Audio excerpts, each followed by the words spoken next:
নিজের জীবনের নিরাপত্তা নিয়ে ভীষণ উদ্বিগ্ন সাবেক রেলমন্ত্রী সুরঞ্জিত সেনগুপ্তের সাবেক এপিএস ফারুকের গাড়ি চালক আজম খান।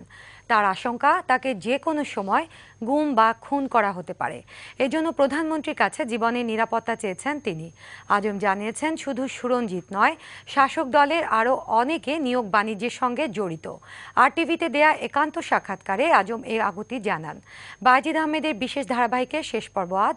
ক্যামেরায় ছিলেন মাহে আলম জেমস, রফিকুল ইসলাম ও ইসরাফিল বাবু।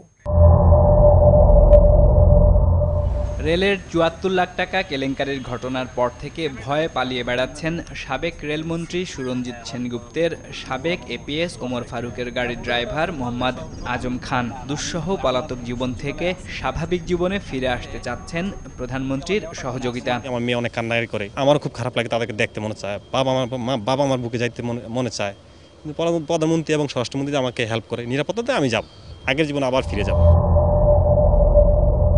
আমার বাড়িতে তারা কন্ট্যাক্ট করছে আমার সাথে যোগাযোগ করার জন্য, তারপর আমার শ্বশুরের বাসায় আমার ওয়াইফের সাথে কন্ট্যাক্ট করছে। তো তখন আমি তাদের সাথে আমি যোগাযোগ করছি যে কী অবস্থা। তো বলতেছে তারাও আমাদেরকে অনেক করতেছে, হুমকি টুমকি দিতেছে, আমাদের কাছে তোমার নাম্বার চাইতেছে, তুমি কোথায় আসো বলতাম। তখন আমি তাদের কাছে ফোন দিয়েছিলাম, ফারুক সাহেবের কাছে ফোন দেওয়ার পরে ফারুক সাহেব বলতেছে, এপিএস ফারুক বলতেছে, দেখো আজম এখনও সময় আছে, যে টাকাটা কোথায় যাচ্ছে সে তুমিও জানো আমিও জানি, সমস্ত ভার যেহেতু আমি নিছি, তুমি আর কাউকে ফাঁসিও না, সুরঞ্জিত সেনগুপ্তকে তুমি ফাঁসিও না, তুমি আমাকেই ফাঁসাও, টাকাটা আমার, এটা তুমি বলো। আর তুমি যদি এটা বলো আর আমাদের কথায় রাজি থাকো, আমরা যেভাবে চাই এভাবে তুমি করো, তাহলে তোমাকে ভালো একটা অ্যামাউন্ট দেওয়া হবে। এমনও বলছে 10-20 লাখ টাকা যদি লাগে আমি ইসুফ আলী মিতার কাছে আইনে তোমাকে দিমুনি। তো আমি বলছি যে না, এটা আমার পক্ষে সম্ভব না। দুর্নীতির বিরুদ্ধে প্রধানমন্ত্রীর শক্ত অবস্থানে সাহায্য করতে ওই রাতে জীবনের ঝুঁকি নিয়ে সাহসী কাজটি করেছেন বঙ্গবন্ধুর একান্ত এই অনুসারী। আমি এই ঘটনাটা ঘটাইছি এই কারণেই যে এরপরে আর গাড়িতে তারা বলছে যে গাড়িতে টাকাটা নেওয়া রিস্ক, আমাকেও বলছে ফারুক সাহেব যে গাড়িতে টাকাটা নেওয়া রিস্ক, তো এখন টাকাটা আমরা অন্যভাবে নিব। তখন তারা পরামর্শ করলো যে সুরঞ্জিত সেনগুপ্তের এক বন্ধু আছে কানুইদা নামে, সে গুলশান 2 নাম্বার থাকে, 96 নাম্বার রোড তার বাসা। তো আমি তার বাসা চিনি, তো তার অ্যাকাউন্ট নাম্বারে এখন চিটং থেকে টাকা পাঠানো হবে, আর ওইখান থেকে তারা টাকাটা নিয়ে নিবে সুরঞ্জিত সেনগুপ্ত। তখন আমি চিন্তা করলাম যে আমার গাড়িতে তার টাকাও নিবে না, আর দুর্নীতি তো হইতেছে, এটা আমি নিজে দেখতেছি, তা আমি যদি প্রতিবাদ না করি তাহলে কীভাবে হবে, বঙ্গবন্ধুর আদর্শ আদেশিত আমি। তো আমার এটা অনেক দিনের আগে থেকে টার্গেট ছিল যে তাদেরকে টাকা সহ ধরাই দেবো। তো লাস্ট যেহেতু আর আমার গাড়িতে টাকা তারা আনবে না, তখন আমি এই যত টাকা ছিল এই টাকা নিয়ে আমি ঢুকে দিচ্ছি। এর আগে কয়েকবারে আমি নিজে সহ তো টাকা নিচ্ছি, এর আগে বড় বড় অ্যামাউন্টগুলোও গেছে, 2-3 ব্যাগ একসাথে গেছে, আমি নিজে 2 হাতে। হ্যাঁ, সবই রেলের নিয়োগ বাণিজ্যের টাকা। প্রথম চালানটা তো আসছে থেকে, এই ইউসুফ আলীর অফিসার্স কোয়ার্টার থেকে। কেবল মন্ত্রী হয়েই নয়, আইন মন্ত্রণালয় সম্পর্কিত সংসদীয় কমিটির সভাপতি থাকাকালেও সুরঞ্জিত নিয়োগ বাণিজ্য করেছেন, যাতে হুকুম বরদারের ভূমিকায় ছিলেন এপিএস ফারুক। তখন সেনবাবু আইন মন্ত্রণালয়ের সভাপতি, আইন ও বিচার মন্ত্রণালয় এবং সংসদীয় স্থায়ী কমিটির সভাপতি।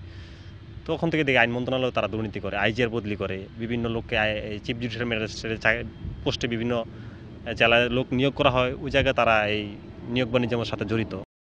মানে সেনবাবু ফোন দিত আইন প্রতিমন্ত্রী কামরুল ইসলামের কাছে যে আমার এপিএসকে পাঠাইলাম, এই কয়েকটা কোঠা আছে, এগুলো তুমি আমাকে দিও।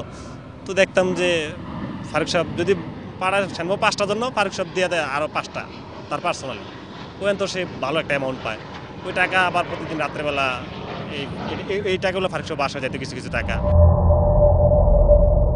জানা গেল, সুরঞ্জিতের একমাত্র ছেলে সৌমেন সেনগুপ্তের টেলিকম ব্যবসায় লগ্নি করা অর্থের উৎস সম্পর্কে। তার ছেলে যে সোমেন সেনগুপ্তের যে টেলিটকের ব্যবসার যে একটা হয়েছে, আলাপ তো আমার সামনে হয়েছে, ওই টাকাগুলো রেলের টাকার থেকে ওখানে টাকাগুলো দেওয়া হয়েছে। হ্যাঁ, ইউসুফ আলী মিতার কাছ থেকে টাকা আমরা সে একদম দুর্নীতি করতে জানেন। কিছুদিন আগে এরকম ঘটনা হয়েছে যে গাড়িতে ফারুক সাহেব জিজ্ঞেস করছে যে এনে কীরকম অ্যামাউন্ট আছে, পুরো ফুল আছে, তো আমিও গাড়িতে ছিলাম, সে বলে যে হ্যাঁ পুরো 2 কোটি টাকা আছে। ওই টাকা নিয়ে আবার আমি নিজে হাতেই করি আবার সেনবাবুর বাসায় একবার ভিতর রুমে ঢুকে দিয়েছি। মেইন ইটা হচ্ছে সুরঞ্জিত সেনগুপ্ত, সে প্রথমই রেলকে বলছে যে রেলের কালো বিড়াল ধরা হবে। এখন আমি দেখতেছি যে সে নিজে কালো বিড়াল বইনা গেছে আর কি, সে নিজে দুর্নীতি করছে, সবচেয়ে বড় দুর্নীতিবাজ তো সে একজন মন্ত্রী হয়ে যদি, একটা মন্ত্রণালয়ের প্রধান হয়ে যদি সে দুর্নীতি করতে পারে, তাহলে এই দেশটা কিভাবে ভালো চলবে। তবে ড্রাইভার আজমের এসব বক্তব্যকে ভিত্তিহীন বললেন সুরঞ্জিত সেনগুপ্ত। আপনার কোনো বক্তব্য দাদা একটু বলবেন? এখন এই সমস্ত কথার অর্থ কি?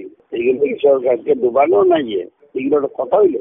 এগুলো গাঁজাগুড়ি গল্প তোমরা করতে পারো, তাকে বারবার ডাকা হয়েছে, সে যায় নাই। ফালতু কথা। কার লোক 6 মাস ধরে 1 বছর ধরে করলো না কেন? এখন এই সমস্ত কথার অর্থ কি? তোমাদের সময় আছে, তোমরা করো, আমি বুঝতে পারবো না।